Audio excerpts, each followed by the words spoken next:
He, a solitary tycoon, skeptical of emotions. She, a tireless single mom with a wounded heart. He sees her in exhaustion or in despair over her son. The sight of her vulnerable strikes Ethan.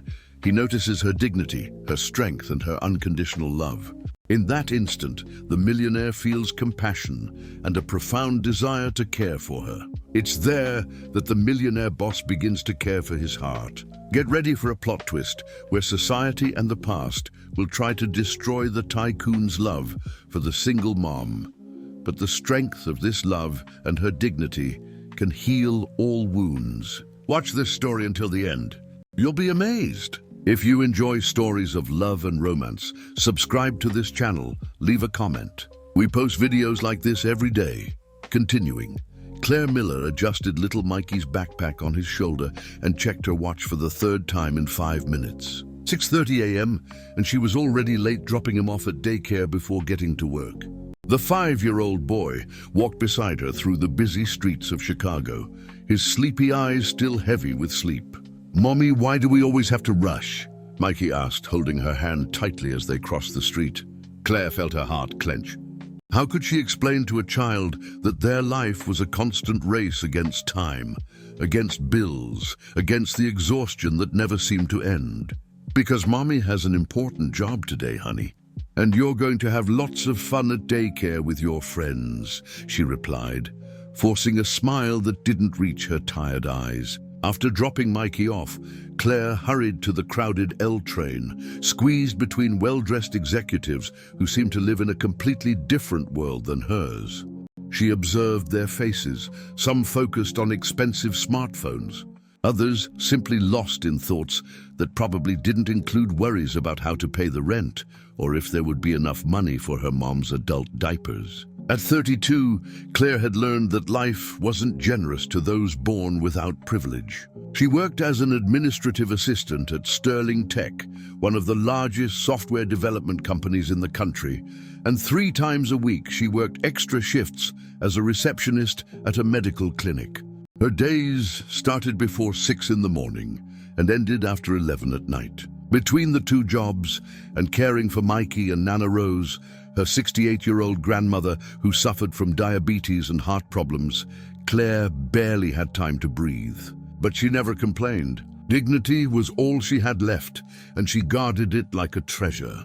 Meanwhile, 40 floors above in the mirrored tower of Sterling Tech, Ethan Sterling had been at his desk since 5 a.m.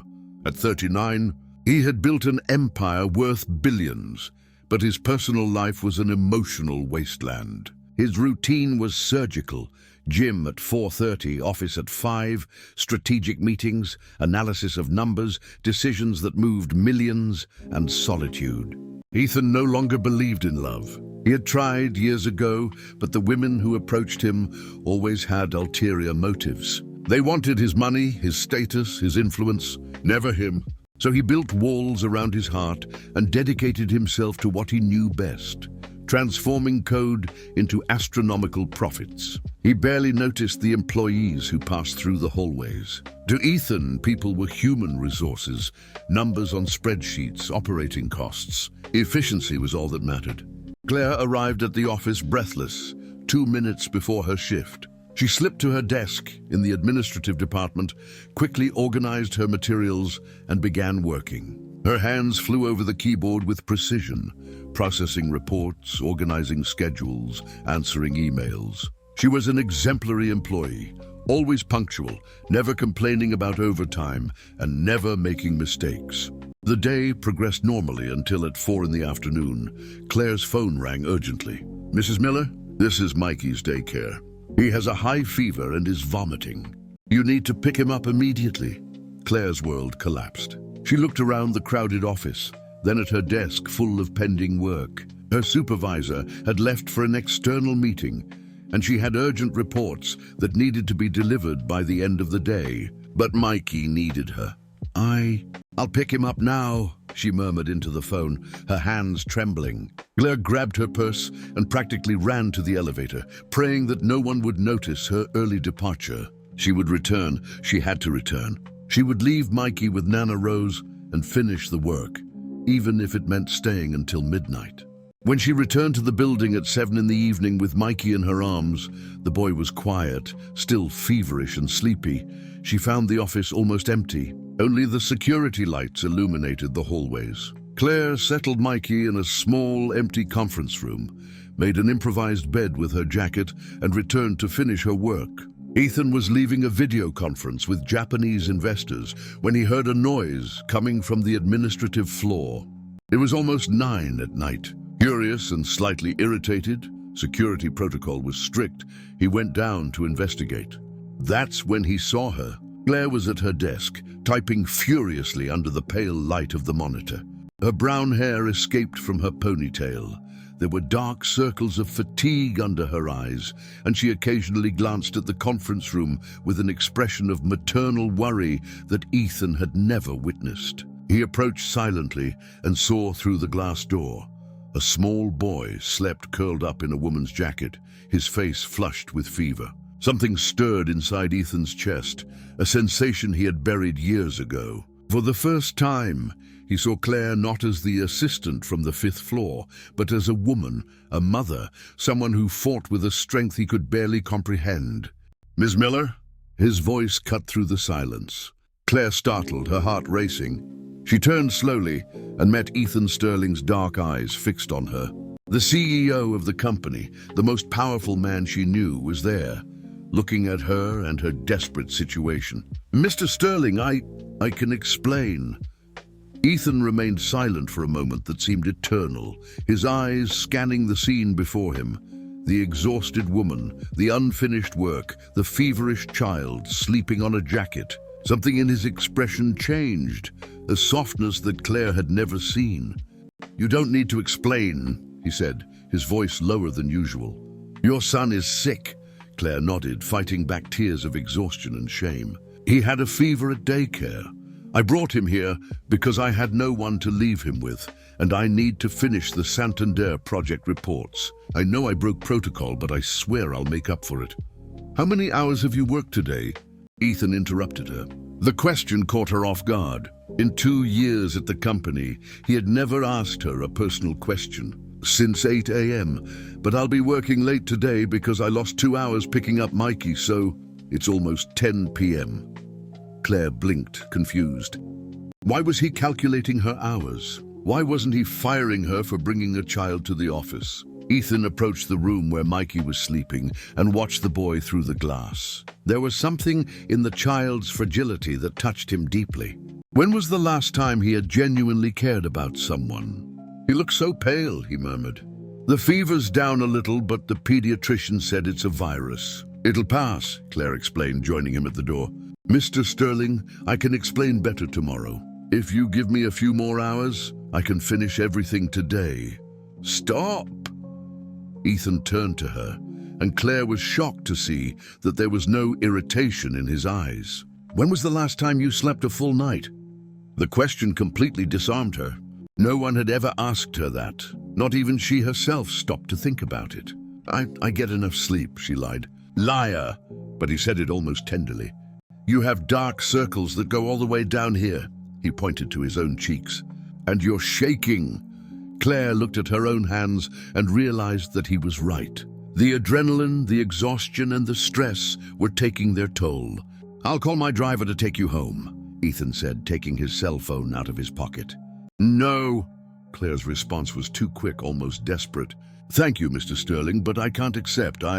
We always take the L." "It wouldn't be appropriate," Ethan frowned. "Appropriate?" Claire felt the heat rise up her neck. How could she explain to a billionaire that she couldn't simply accept favors? That people like her didn't ride in cars with drivers? That it was already difficult enough to work in a place where every day she was reminded of her inferior position? "I'm your employee, sir. It would be strange if I showed the slightest bit of humanity to a mother who is clearly at her limit." Ethan interrupted her, and there was a growing irritation in his voice. But not with her, with himself. When had he become so distant that a basic gesture of decency was seen as inappropriate? Claire lowered her eyes. "People talk, Mr. Sterling. I can't afford to have my reputation questioned. I need this job." Her words hit him like a punch. Reputation questioned. She was worried that a simple act of kindness could be misinterpreted, costing her her job. What kind of environment had he created? "What kind of boss do you people think I am?" he asked, more to himself than to her. Claire stared at him, surprised by the vulnerability she detected in his voice. For a moment, he didn't seem like the unattainable CEO. He just seemed like a confused man, almost lonely. "A fair boss," she responded honestly, "but distant. And I'm just an administrative assistant, Mr. Sterling. I know my place." "Your place?" Ethan took a step toward her, and Claire felt her heart race. There was something in the intensity of his gaze that made her feel seen, truly seen for the first time in years. "And where exactly do you think your place is, Claire?" The use of her first name surprised them both. Claire felt a shiver run down her spine, and Ethan realized that he had crossed an invisible line. For 2 years, she had been Ms. Miller, or simply an anonymous face in the hallways. Now suddenly, she had a name, a story, a sick child, and a strength that fascinated him. Claire searched for words but couldn't find them. There was something happening between them, a tension that she couldn't name. It was dangerous. It was impossible. It was absurd. The moment was interrupted by the sound of Mikey stirring in the room, a low groan of discomfort. Claire immediately stepped away from Ethan and ran to her son. "Shh, honey, Mommy's here," she murmured, touching the boy's forehead. The fever was back. Ethan watched her care for the child with a tenderness that made something clench in his chest. When was the last time someone had cared for him like that? When was the last time he had desired that kind of care? "He needs a doctor," Ethan said. "I already took him to the clinic today. The doctor said it's viral. He just needs rest and—" Claire stopped. Ethan was looking at her with an expression she couldn't interpret. "My personal physician makes house calls," he said. "I can call him. Mr. Sterling, I already said I can't." "It's not a favor, Claire. It's a medical necessity." There was a firmness in his voice that didn't allow for discussion. "A child with a high fever needs proper care." Claire felt torn between pride and maternal concern. Mikey was her top priority always. If there was the possibility of better care for him. "Why are you doing this?" she asked, her voice almost a whisper. Ethan was silent for a long moment, looking at her, then at Mikey, then back at her. The truth was that he didn't know. He didn't know why the sight of her, exhausted and vulnerable, had awakened something in him that he thought was dead. He didn't know why he felt an almost physical need to protect her, to take care of her and the child. "Because you shouldn't have to choose between being a good mother and a good employee," he said finally. "And because maybe it's time for me to stop pretending that the people who work for me are just numbers on a spreadsheet." Before Claire could respond, her cell phone rang. It was her grandmother. "Claire? Honey, I'm not feeling well. My blood pressure's high again," and Claire's blood ran cold. Nana rose, Mikey's sick, unfinished work, and now another crisis. She looked at Ethan, then at her son, feeling the world collapse around her. "Nana, I'm coming home now. Just hang on a little longer." When she hung up, Ethan saw tears in her eyes. "My grandmother isn't doing well either," Claire murmured. "I need to go, but the work can wait." "It can't. The reports have to be delivered early tomorrow morning to the clients. Otherwise, we lose the contract," and Ethan made a decision that surprised him. "I'm going with you." "What? You can't handle a sick child and a grandmother with blood pressure problems alone." "I'll help." Claire stared at him as if he had just spoken in a foreign language. "Mr. Sterling, you can't. That's impossible. You have a company to run, appointments." "I do. But I also have an employee in crisis, and that's my priority right now." His statement echoed in the silent office, loaded with implications that neither of them was ready to face. The ride in Ethan's car was enveloped in tense silence. Mikey slept in Claire's lap in the back seat, while the driver navigated the streets of Chicago toward the small apartment in the suburbs where she lived. Ethan had insisted on accompanying them, and Claire didn't have the strength to argue anymore. She was too exhausted and too worried about the 2 sick people in her life.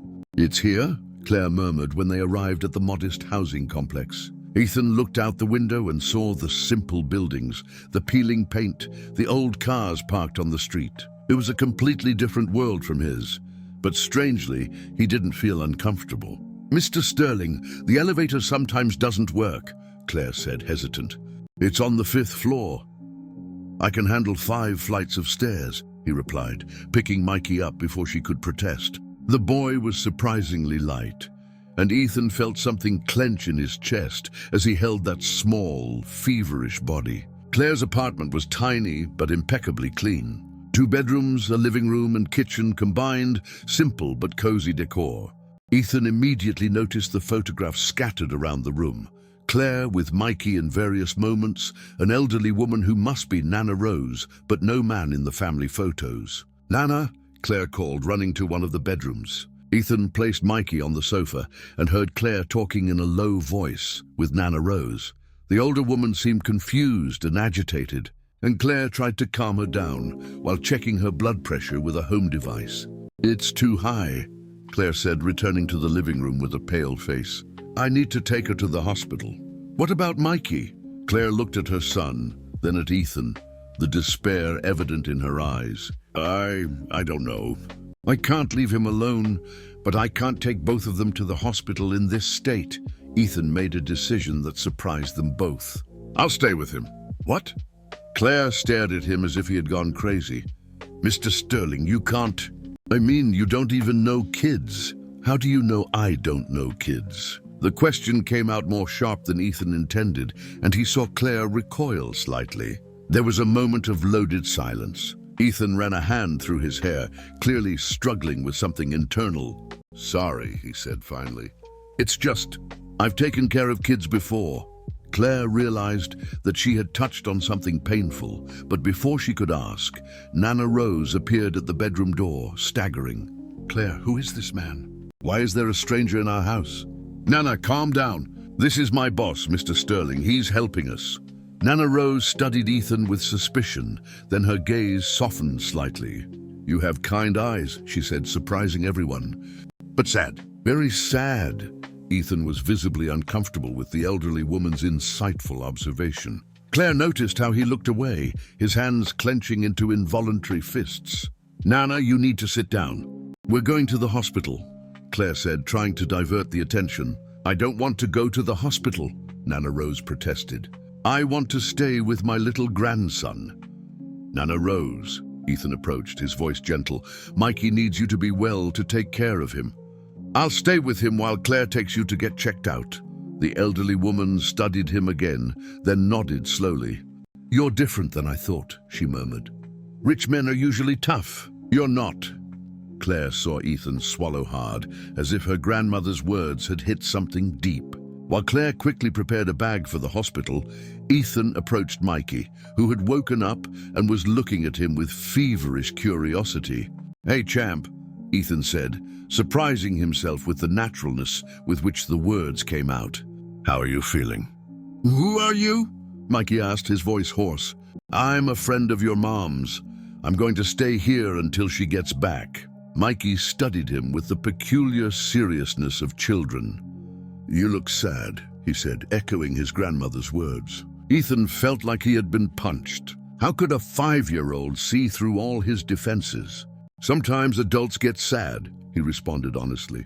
"My mommy gets sad sometimes too, but she doesn't let me see. She thinks I don't notice, but I do." Mikey's words hit Ethan like lightning. He looked at Claire, who was helping Nana Rose, and saw for the first time the woman behind the mask of strength. He saw the weight she carried alone, the loneliness she hid behind her unwavering dignity. "Mr. Sterling," Claire approached, hesitant, "are you sure you can stay with him? He can get fussy when he's sick. I know how to take care of sick kids, Claire." Once again, his voice carried a weight that she didn't fully understand. "Go take care of your Nana. When you get back, we'll talk." Something in the way he said, "we'll talk," made Claire realize that there were layers to Ethan Sterling that she had never imagined. There was pain there, untold stories, guarded secrets. "There's the pediatrician's number on the fridge," she said, grabbing her keys. "And my phone." "Claire," Ethan held her arm gently. "It's going to be okay. Trust me. The word trust echoed between them with more weight than it should have. Claire looked him in the eyes and saw something there that made her feel, for the first time in years, that maybe she didn't have to carry everything alone. After they left, Ethan was alone with Mikey. The boy was more alert now, sitting on the sofa, watching the man in a suit who had invaded his small living room. "Why were you sad?" Mikey asked suddenly. Ethan sat down next to him, removing his tie and rolling up the sleeves of his shirt. "You don't give up on the questions, do you, champ?" "My mommy says questions are important. How are we going to know things if we don't ask?" Ethan smiled for the first time in a long time. "Your mommy is very wise. And to answer your question, I was sad because I lost people I loved, like my daddy." The innocent question made Ethan realize that there was a hole in Claire's family story. Where was Mikey's father? Why was Claire raising the boy alone? "Your daddy, he doesn't live here?" Mikey shook his head. "He left when I was a baby. My mummy says he wasn't ready to be a daddy." Ethan felt a sudden and irrational anger against the man who had abandoned Claire and this extraordinary child. How could someone just walk away? "But we have Nana," Mikey continued, oblivious to Ethan's turbulent thoughts, "and my mommy is the best mommy in the world. She works really hard to take care of us." "She really does work hard," Ethan agreed, feeling a growing admiration for Claire. "Do you have kids?" The question hit Ethan like a knife. He was silent for a long moment, looking at his intertwined hands. "I had one," he said finally, his voice almost a whisper. "But he's not here anymore." Mikey, with the unconscious wisdom of children, simply reached out his little hand and touched Ethan's. "That's why you're sad." Ethan looked at the warm little hand on his and felt something break inside him. Something that had been frozen for a long time began to melt. In that small, cozy apartment, caring for the son of the woman who had awakened feelings he thought were dead, Ethan Sterling confronted for the first time in years the pain he had buried so deep that he had almost forgotten it existed. And he realized that perhaps he wasn't the only one in that house carrying painful secrets from the past. Claire returned from the hospital at 2 in the morning, exhausted and red-eyed. She found Ethan asleep on the sofa, Mikey curled up against his chest, the two breathing in sync. The scene hit her like a punch to the stomach. It was so natural, so paternal, that for a moment she allowed herself to imagine what it would be like if it were real. "How's Nana Rose?" Ethan woke up immediately, as if he had the light sleep of someone who was used to emergencies. "Stable, but she's going to be hospitalized for a few days. Her blood pressure was very high, and the doctors want to run some tests." Claire slumped into the armchair, seeming to have aged 10 years in a few hours. "I don't know how I'm going to manage to work and stay at the hospital and take care of Mikey." "One thing at a time," Ethan said gently, adjusting Mikey in his arms. The boy murmured something in his sleep and snuggled closer to him. "How are you feeling now, knowing that she's being taken care of properly?" "Guilty," Claire admitted. Guilty for not noticing sooner that she was getting worse. Guilty for not having money for better health insurance. Guilty for leaving my sick child with a stranger. She stopped, realizing what she had said. "Sorry, I didn't mean stranger. It's just, but I am a stranger," Ethan said softly. "Or I was until today." Something in his voice made Claire really look at him for the first time since she had arrived. There was a subtle change in Ethan, as if caring for Mikey for a few hours had awakened something dormant in him. "How did he behave?" "He was an angel. We talked about a lot of things." Ethan hesitated. "He told me about his father." Claire stiffened immediately. "Mikey shouldn't..." "Claire, I'm not judging. I'm trying to understand." The gentle way he said that disarmed all her defenses. Claire felt too vulnerable, too tired to keep up the charades. "Raphael abandoned me when he found out I was pregnant," she said, her voice almost a whisper. "Said he wasn't ready to be a father, that he had bigger dreams. I never saw him again. Mikey doesn't even have his name on the birth certificate." Ethan felt a deep anger grow in his chest. How could a man abandon a woman and child like that? "He doesn't know what he's missing," he said, looking at the sleeping Mikey. "Sometimes I think Mikey misses having a father." Claire continued, as if the words had been stored for years. He never complains, but I see how he looks at the little friends who have present fathers. He told me you're the best mom in the world, Ethan interrupted. And from what I see, he's right. Claire felt tears burn her eyes. When was the last time someone had acknowledged her efforts as a mother? It was then that Mikey began to stir, moaning softly. His temperature had risen again, and he was clearly uncomfortable. "Mommy?" His little voice came out hoarse and scared. "I'm here, honey." Claire got up immediately, but Ethan was faster. "Hey, champ, how are you feeling?" Ethan touched Mikey's forehead and frowned. "He's very hot, Claire." The next few minutes were a mix of controlled panic. Mikey started vomiting, and his temperature soared to 103 degrees. Claire tried to call the pediatrician, but it was early morning, and she only managed to speak to an on-call doctor who suggested a lukewarm bath and observation. "I'm going to give him a bath," Claire said, picking Mikey up. "Let me help," Ethan insisted, and something in his voice made Claire not argue. In the small bathroom, Ethan held Mikey while Claire prepared the lukewarm water. The boy was semi-conscious, shivering with fever, and Claire fought against the panic. "Calm breaths," Ethan murmured to her, his voice strangely experienced. "High fevers in children are scary, but rarely dangerous. We're going to lower his temperature slowly." "How do you know this?" Claire asked as they worked together, Ethan holding Mikey while she ran lukewarm water over his little body. Ethan was silent for a long moment. My son was about Mikey's age when..." He stopped, swallowing hard. "When he died." Claire stopped what she was doing, looking at Ethan with shock. Everything made sense now. The sadness that Mikey and Nana Rose had identified, the natural way he cared for children, the deep pain in his eyes. "Ethan," she whispered, using his first name for the first time. "Gabriel." His name was Gabriel. Ethan's voice was loaded with contained pain. "Leukemia. Fought for 2 years, but..." He shook his head. "When he died, part of me died with him."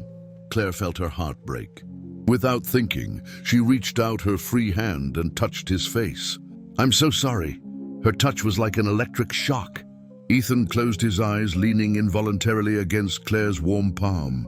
No one had touched him with genuine tenderness in years. "That's why I don't want to get close to anyone," he admitted, opening his eyes to meet hers. "That's why I built all these walls.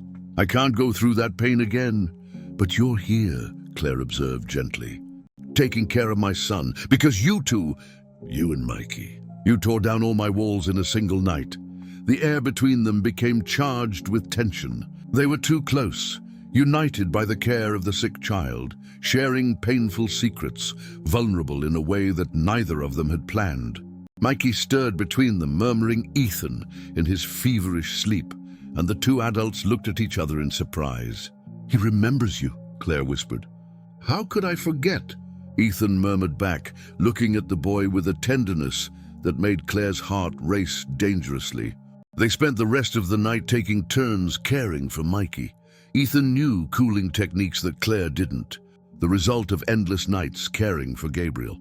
Claire taught Ethan Mikey's specific quirks, how he liked to be rocked, what stories calmed him down. At 5 in the morning, the fever finally broke, and Mikey slept soundly for the first time.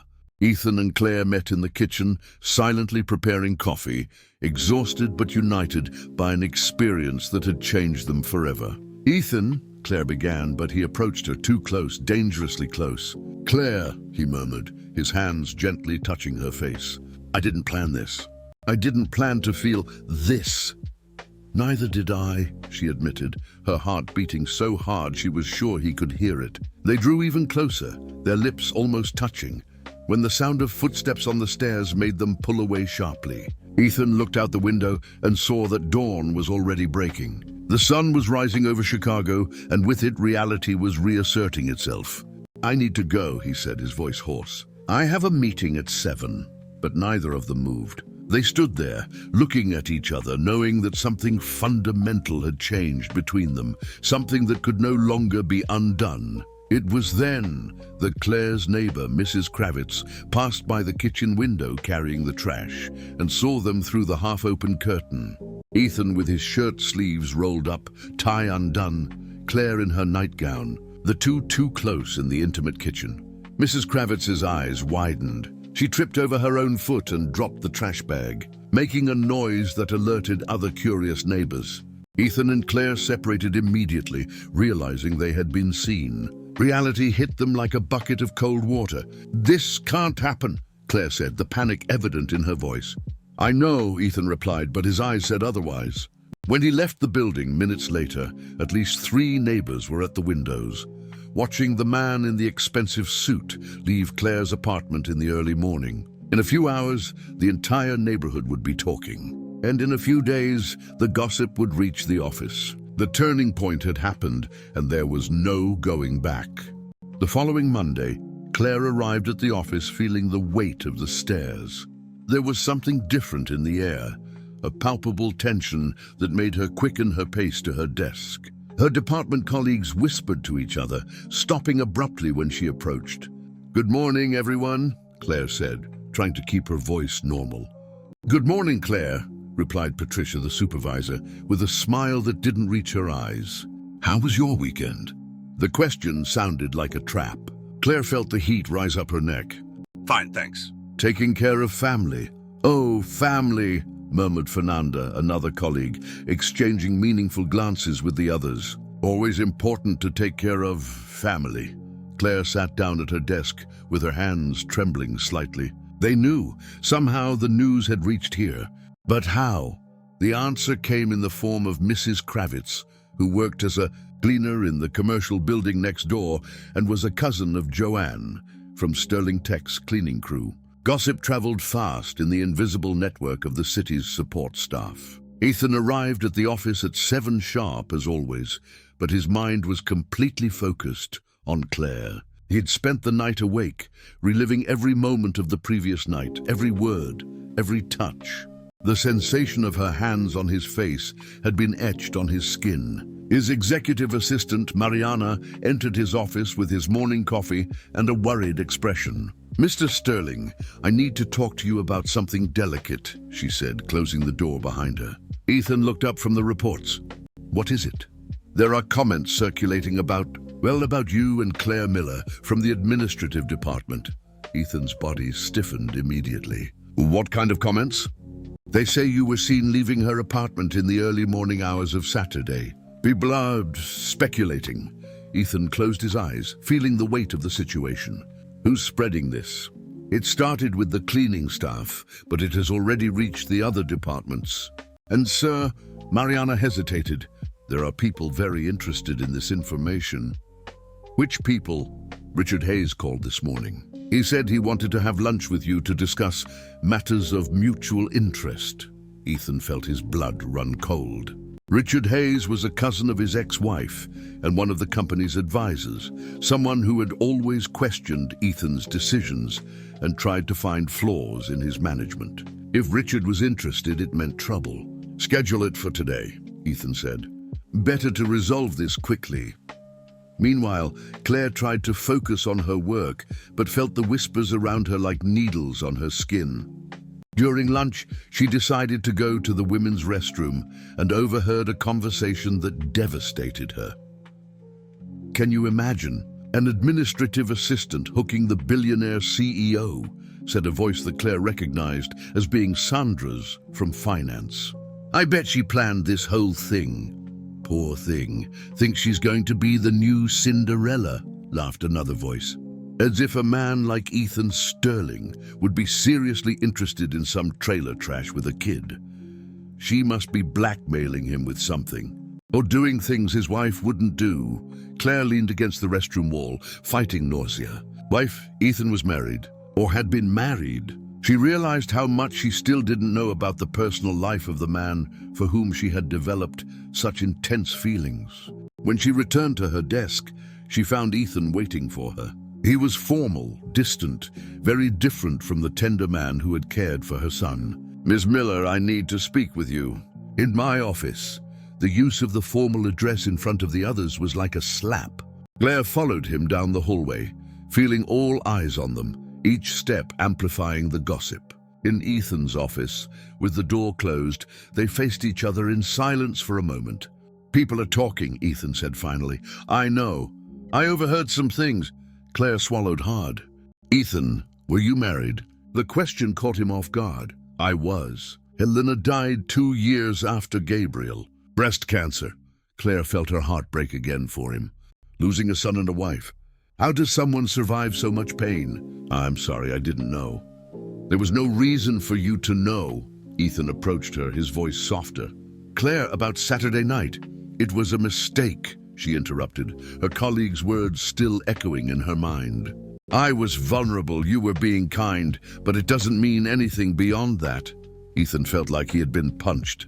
"It doesn't mean anything. We're from different worlds, Ethan. I'm an administrative assistant with a child. You're a billionaire CEO. What happened was a moment of weakness on both sides." "Weakness?" His voice came out more sharp than he intended. "Is that how you see what we felt?" Claire fought back tears. "Is that how everyone sees it? And maybe they're right." Before Ethan could respond, Mariana knocked on the door. "Mr. Sterling, Richard Hayes has arrived for lunch." Ethan closed his eyes, knowing that the moment had passed. "Ms. Miller, you can return to work." Lunch with Richard was exactly what Ethan expected and feared. The 50-year-old man, elegant and manipulative, got straight to the point after the initial greetings. "Ethan, you know how much I respected Helena. She was a classy woman, educated, perfect for your position. Get to the point, Richard. People are talking about you and, well, an employee, a single mother." Richard leaned forward. "This could be very damaging to the company's image." "To your image. My personal life is none of your business." "Oh, but it is. As an advisor to the company and as family, it's my obligation to protect Sterling Tech's interests. And a scandalous relationship with a subordinate could be very costly." Ethan felt the trap closing. "What do you want, Richard?" "I want you to reconsider some recent decisions. The international expansion project, for example. I have better proposals from other partners." "Partners from whom you receive commissions?" Richard smiled coldly. "I see you understand the situation. It would be a shame if certain information about your indiscretion reached the press, or worse, the regulatory bodies. Employee favoritism, possible harassment. The possibilities are endless. You're blackmailing me. I'm offering a solution. You make a few concessions in business, and I guarantee that these rumors die right here." Ethan rose from the table, his face stony. "I need to think, of course, but don't take too long. Gossip has a life of its own, and this one is already spreading beyond the company walls." When Ethan returned to the office, he was determined to talk to Claire again, but she had left early. Mikey had had a relapse and needed to go to the doctor. That night, alone in his apartment, Ethan received an unexpected call. "Ethan Sterling?" The voice was unknown male. "Yes, my name is Rafael Santos. I believe you know my ex-girlfriend, Claire Miller." Ethan's blood ran cold. Mikey's father. The man who had abandoned Claire. "What do you want?" "I've heard that you two are getting close. That's interesting because I'm thinking about getting back together with my son. And with Claire, of course. You abandoned them both. Circumstances of life. But now I'm settled. I can offer a real family to Mikey. We don't need any external interference.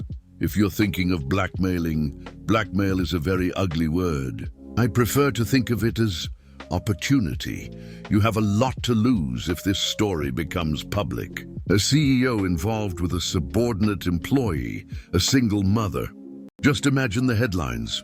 Ethan hung up the phone, but knew that Raphael would call again. Two fronts of attack were forming.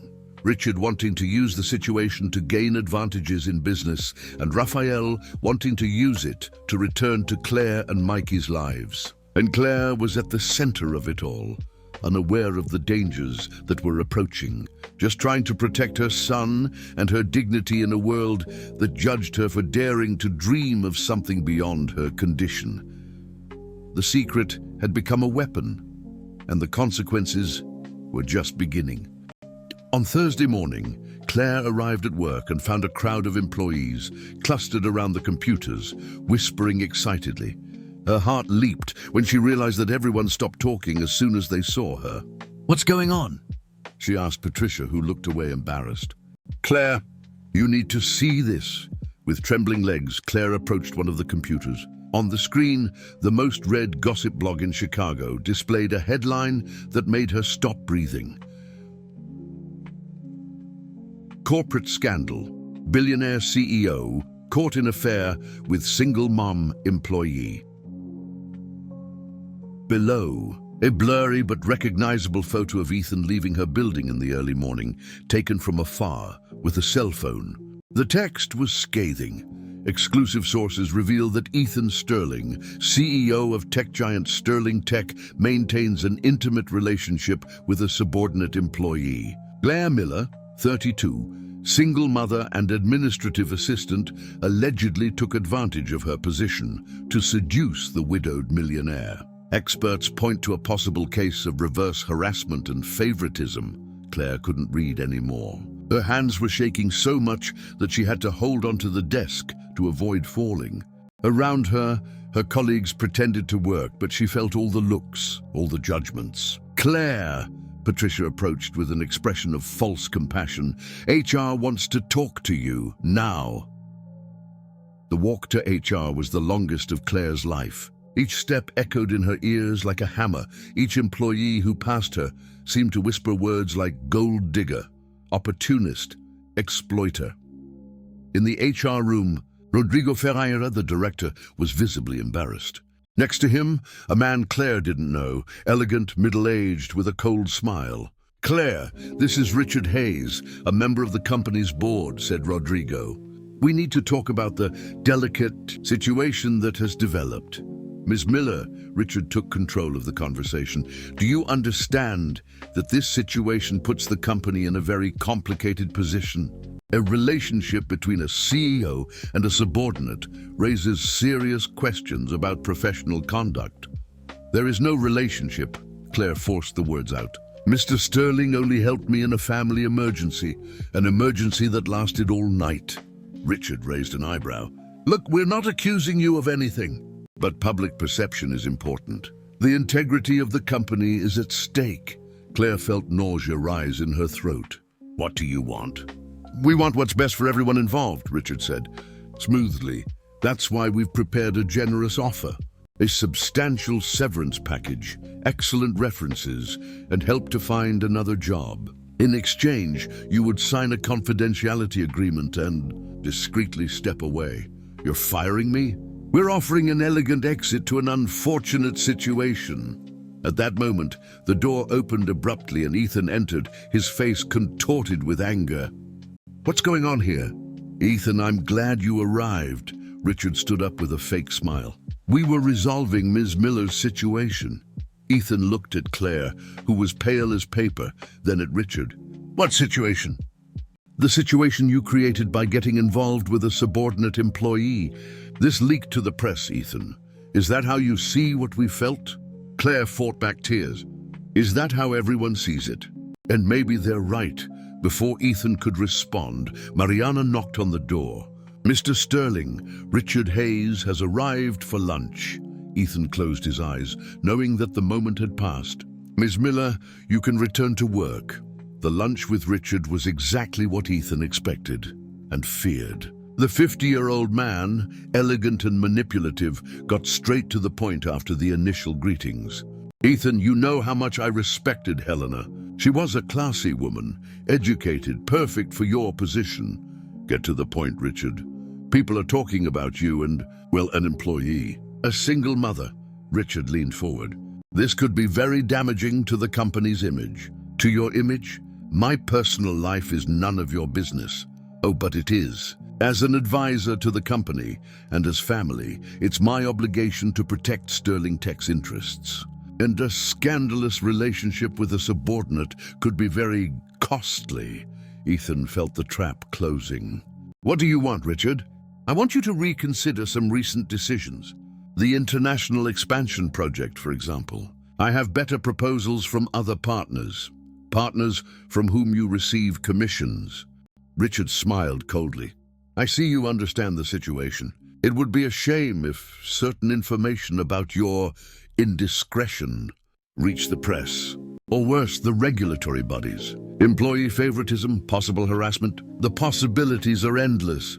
You're blackmailing me. I'm offering a solution. You make a few concessions in business, and I guarantee that these rumors die right here.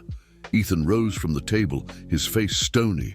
I need to think. Of course, but don't take too long. Gossip has a life of its own, and this one is already spreading beyond the company walls. When Ethan returned to the office, he was determined to talk to Claire again, but she had left early. Mikey had had a relapse and needed to go to the doctor. That night, alone in his apartment, Ethan received an unexpected call. Ethan Sterling? The voice was unknown, male. Yes, my name is Rafael Santos. I believe you know my ex-girlfriend, Claire Miller. Ethan's blood ran cold. Mikey's father, the man who had abandoned Claire. What do you want? I've heard that you two are getting close. That's interesting because I'm thinking about getting back together with my son. And with Claire, of course. You abandoned them both. Circumstances of life. But now I'm settled. I can offer a real family to Mikey. We don't need any external interference. If you're thinking of blackmailing, blackmail is a very ugly word. I prefer to think of it as opportunity. You have a lot to lose if this story becomes public. A CEO involved with a subordinate employee, a single mother. Just imagine the headlines. Ethan hung up the phone, but knew that Raphael would call again. Two fronts of attack were forming. Richard wanting to use the situation to gain advantages in business, and Raphael wanting to use it to return to Claire and Mikey's lives. And Claire was at the center of it all, unaware of the dangers that were approaching, just trying to protect her son and her dignity in a world that judged her for daring to dream of something beyond her condition. The secret had become a weapon, and the consequences were just beginning. Nay, on Thursday morning, Claire arrived at work and found a crowd of employees clustered around the computers, whispering excitedly. Her heart leaped when she realized that everyone stopped talking as soon as they saw her. What's going on? And she asked Patricia, who looked away embarrassed. Claire, you need to see this. With trembling legs, Claire approached one of the computers. On the screen, the most read gossip blog in Chicago displayed a headline that made her stop breathing. Corporate scandal. Billionaire CEO caught in affair with single mom employee. Below, a blurry but recognizable photo of Ethan leaving her building in the early morning, taken from afar with a cell phone. The text was scathing. Exclusive sources reveal that Ethan Sterling, CEO of tech giant Sterling Tech, maintains an intimate relationship with a subordinate employee. Claire Miller, 32, single mother and administrative assistant, allegedly took advantage of her position to seduce the widowed millionaire. Experts point to a possible case of reverse harassment and favoritism. Claire couldn't read anymore. Her hands were shaking so much that she had to hold onto the desk to avoid falling. Around her, her colleagues pretended to work, but she felt all the looks, all the judgments. Claire, Patricia approached with an expression of false compassion. HR wants to talk to you now. The walk to HR was the longest of Claire's life. Each step echoed in her ears like a hammer. Each employee who passed her seemed to whisper words like gold digger, opportunist, exploiter. In the HR room, Rodrigo Ferreira, the director, was visibly embarrassed. Next to him, a man Claire didn't know, elegant, middle-aged, with a cold smile. Claire, this is Richard Hayes, a member of the company's board, said Rodrigo. We need to talk about the delicate situation that has developed. Ms. Miller, Richard took control of the conversation. Do you understand that this situation puts the company in a very complicated position? A relationship between a CEO and a subordinate raises serious questions about professional conduct. There is no relationship, Claire forced the words out. Mr. Sterling only helped me in a family emergency. An emergency that lasted all night? Richard raised an eyebrow. Look, we're not accusing you of anything, but public perception is important. The integrity of the company is at stake. Claire felt nausea rise in her throat. What do you want? We want what's best for everyone involved, Richard said smoothly. That's why we've prepared a generous offer. A substantial severance package, excellent references, and help to find another job. In exchange, you would sign a confidentiality agreement and discreetly step away. You're firing me. 2, we're offering an elegant exit to an unfortunate situation. At that moment, the door opened abruptly and Ethan entered, his face contorted with anger. What's going on here? Ethan, I'm glad you arrived. Richard stood up with a fake smile. We were resolving Miss Miller's situation. Ethan looked at Claire, who was pale as paper, then at Richard. What situation?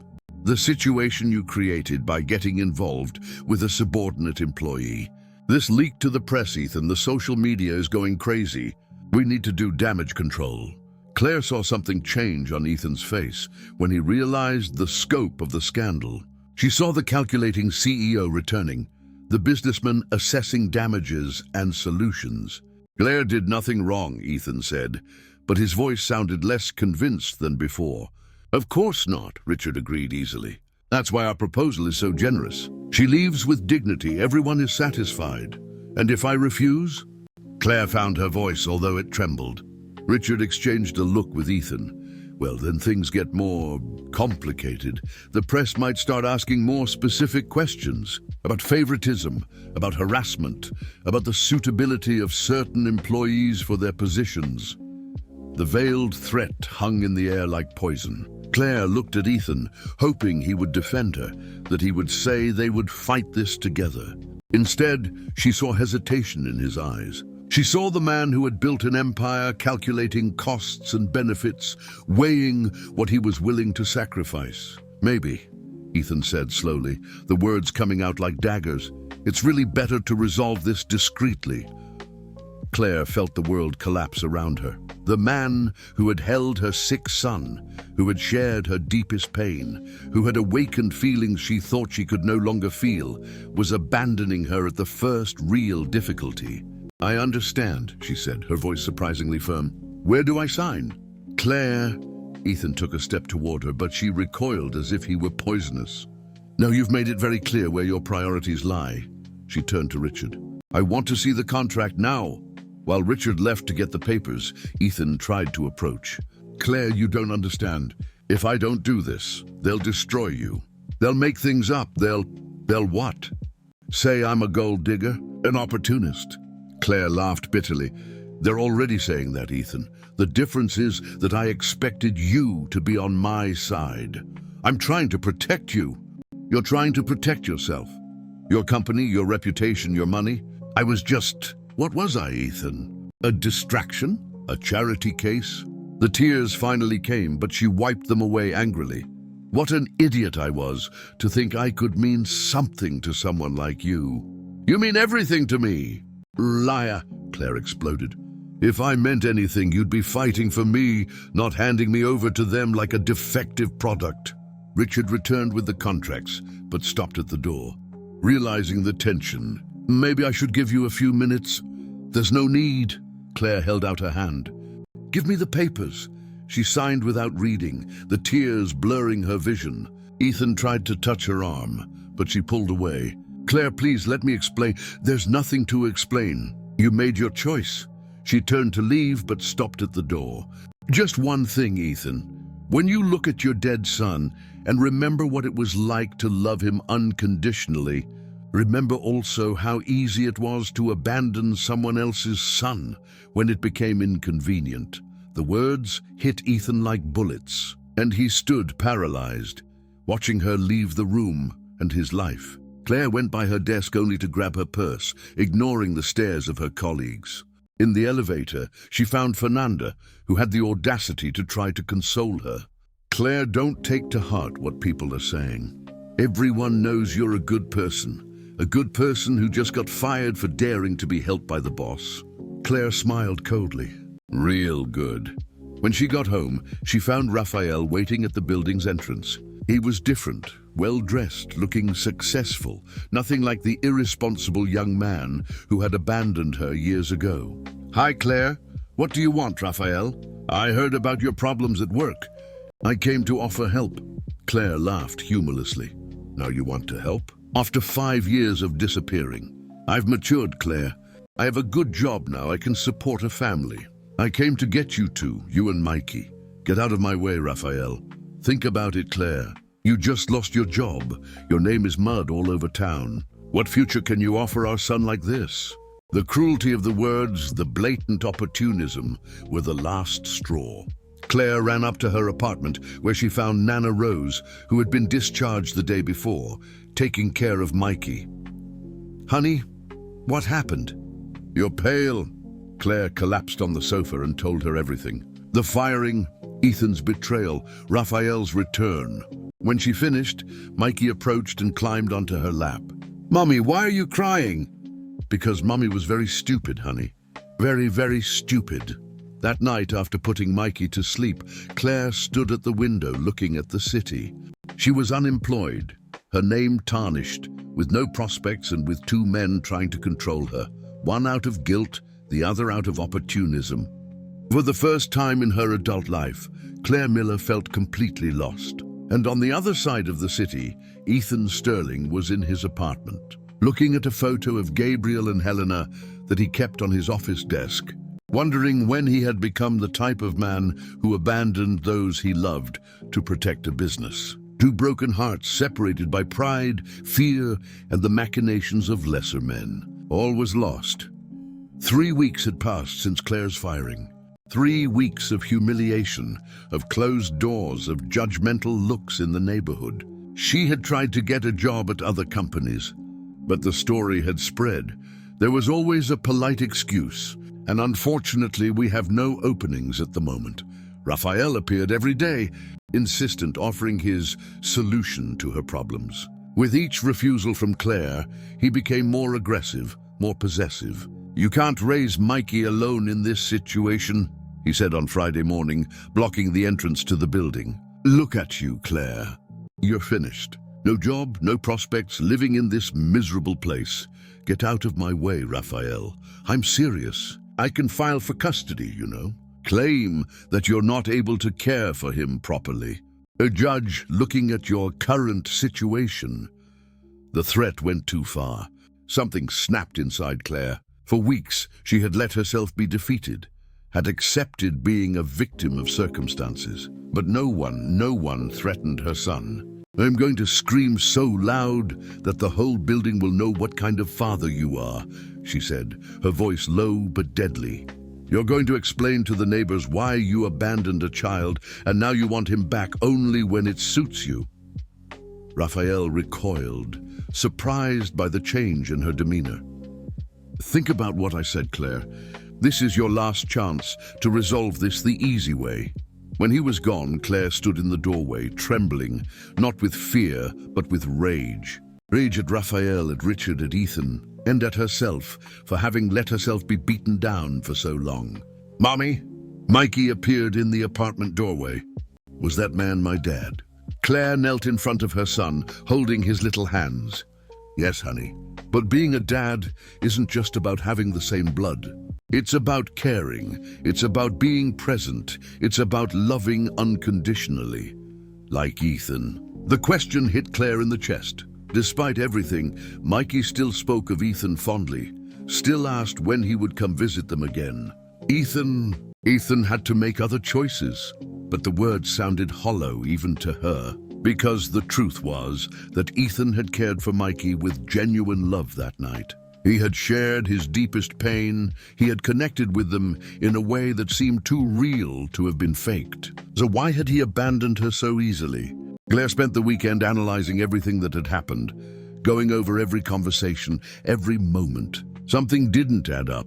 The way Richard had appeared so quickly, as if he already knew about the scandal before it even broke. The coincidence of Raphael appearing exactly at the moment when she was most vulnerable. On Monday morning, she made a decision that surprised her.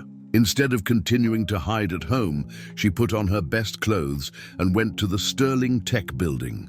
She didn't go to see Ethan. She went to see Mariana, his executive assistant. Claire?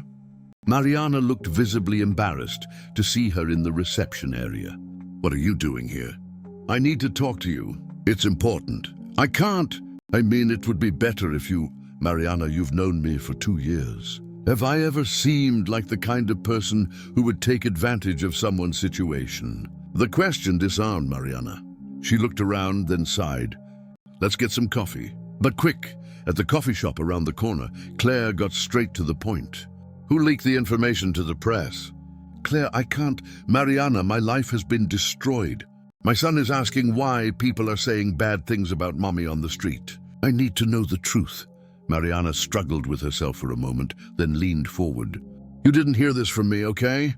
Claire nodded, her heart racing. It wasn't chance. Richard Hayes has had a private investigator on his payroll for months, investigating everything about Ethan. When he found out that you two were getting close, he had your house watched. He wanted something to use against Ethan in business, so he orchestrated everything. Worse, he has connections in the press. He was the one who leaked it to the blog. And Claire, Mariana hesitated. Your ex-boyfriend, Raphael. He went to see Richard after the story broke. They made a deal. Claire's blood ran cold. What kind of deal?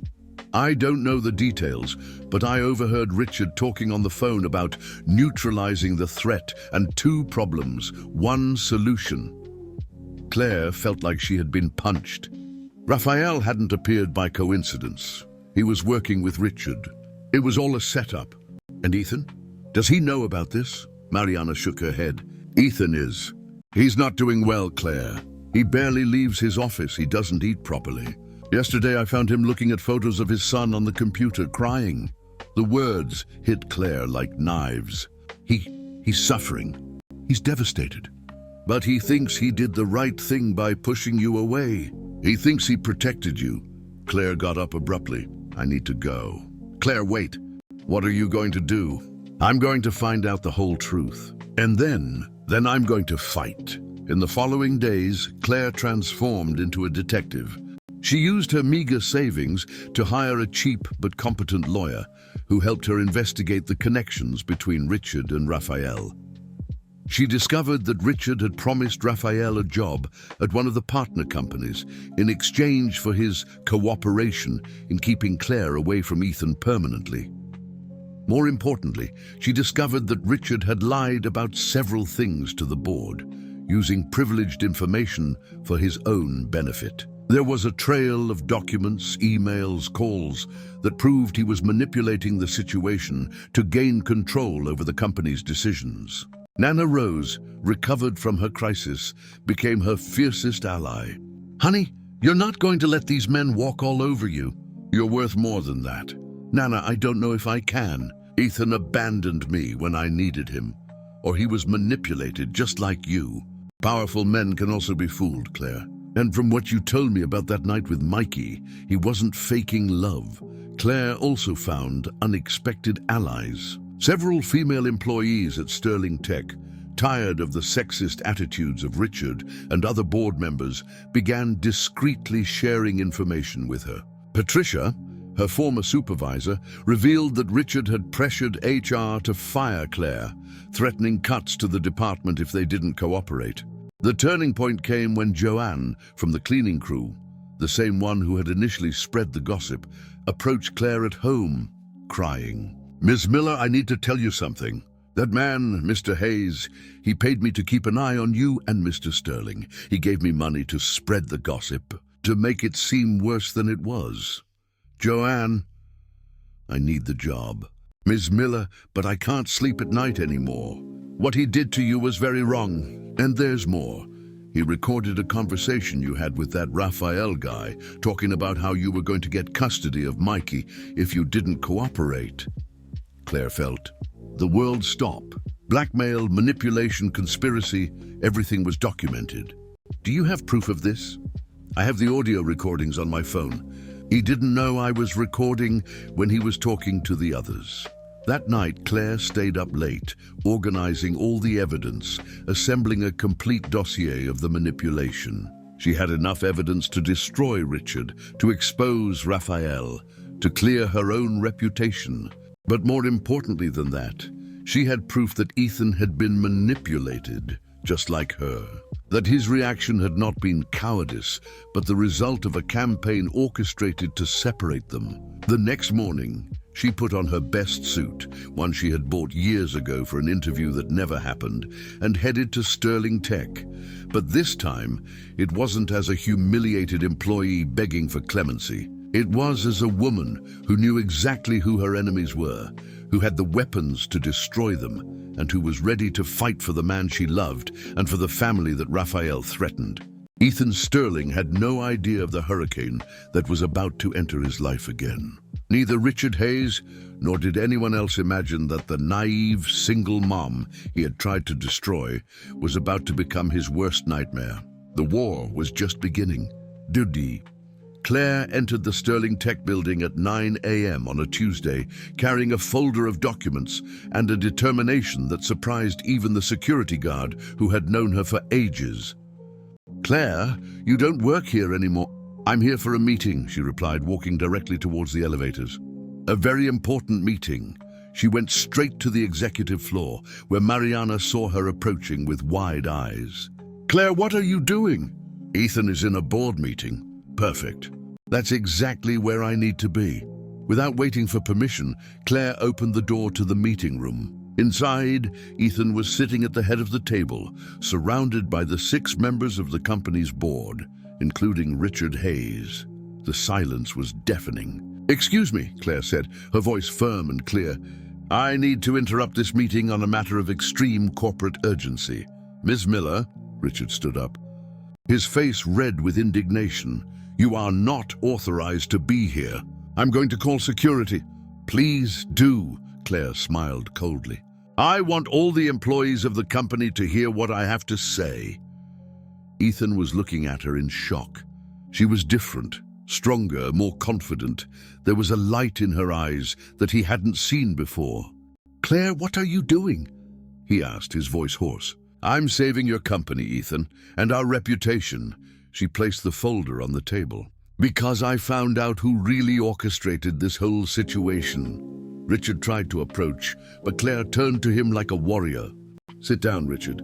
You're going to want to hear this. I don't take orders from a woman who has recordings of you confessing to bribing employees, manipulating the press, and conspiring with my ex-boyfriend to blackmail us." Claire opened the folder, revealing printouts of emails, photos, transcripts of audio recordings. "A woman who discovered your network of corruption within the company and can prove that you've used privileged information for personal gain over the past 2 years. Richard's face paled visibly. The other board members leaned forward, suddenly very interested. "You're bluffing," Richard muttered. Claire turned on her cell phone, and his voice filled the room. "Neutralize the threat. 2 problems, 1 solution. If we can get her to agree to go back with her ex, Ethan is free to focus on business and doesn't get tied up investigating our operation." Ethan stood up slowly, his face transformed by a cold fury. "Your operation." Claire continued playing the recordings, Richard instructing Raphael on how to approach Claire, how to threaten Mikey's custody, how to use the situation to force Ethan to accept the new contracts that benefited Richard's companies. "There's more," Claire said, spreading documents on the table. "Phantom contracts, undeclared commissions, information leaked to competitors, all signed or authorized by you, Richard." The other board members were visibly shocked. The chairman of the board, Dr. Augusto Marias, picked up some documents with trembling hands. "Richard, is this true? She's making all this up to get revenge. With whose help?" Claire turned to the door, where Mariana entered, accompanied by Joanne, the cleaning lady, and 3 other employees from the administrative department. "With the help of all the women in this company that you've humiliated, manipulated, and threatened over the years." One by one, the employees testified about Richard's actions, about the pressure they had suffered, about the information they were forced to pass on. He told me that if I didn't spread the gossip about Ms. Claire, my daughter would lose the scholarship that the company sponsors, said Joanne, crying. I'm so sorry, Miss Miller, so sorry. Ethan was standing, processing everything, his face going through various emotions: anger, shock, understanding, and finally deep pain, as he realized how he had been manipulated. You made me believe that I was protecting Claire by pushing her away, he said to Richard, his voice low and dangerous. You made me think that I was a danger to her. Ethan, you have to understand that. I understand perfectly. Ethan turned to the other board members. I want an immediate vote to remove Richard Hayes from the board. And I want the company lawyers here in an hour to initiate criminal proceedings. The vote was unanimous. In a matter of minutes, Richard was being escorted out by security, his career and reputation destroyed. When the room emptied, only Ethan and Claire remained, separated by feet of a huge table, but seeming to be in different universes. Why? Ethan asked finally. Why did you do all this? After the way I treated you. Because I found out that you didn't abandon me out of cowardice, Claire replied, her voice softer now. You abandoned me out of love, thinking you were protecting me. Ethan closed his eyes, the pain evident in his face. Claire, and because Mikey cries your name at night, and because Nana Rose asks every day when you're coming back, and because, her voice failed, because I love you, Ethan, and people who love each other fight for each other. They don't give up at the first difficulty. Ethan walked around the table, approaching her slowly, as if she were a vision that could disappear. I thought I was protecting you, he whispered. I thought you'd be better off away from me, away from this world. And I thought you were ashamed of me, Claire admitted. That you had realized that I really wasn't good enough for your world. They looked at each other for a long moment. Two people who had hurt each other out of fear, out of pride, out of letting others control their love story. Claire, Ethan reached out to touch her face. You're stronger than anyone I've ever met. You not only saved our reputation, you saved my company. You saved my soul. What about Raphael? I've already called my lawyers. The recordings clearly show that he attempted blackmail and extortion. He won't bother you again. Claire leaned into his touch, feeling for the first time in weeks that she could breathe completely. Ethan, when you took care of Mikey that night, when you shared your pain with me, was that real? It was the most real thing I've felt in years, he replied. Claire, I didn't just fall in love with you. I fell in love with the family we could form. You, me, Mikey, and maybe other kids, if you want them. The tears finally came, tears of relief, of joy, of a love that had survived the storm. There's something I need to tell you, Claire said. Mikey asks every day when you're coming back. He sees you as a father.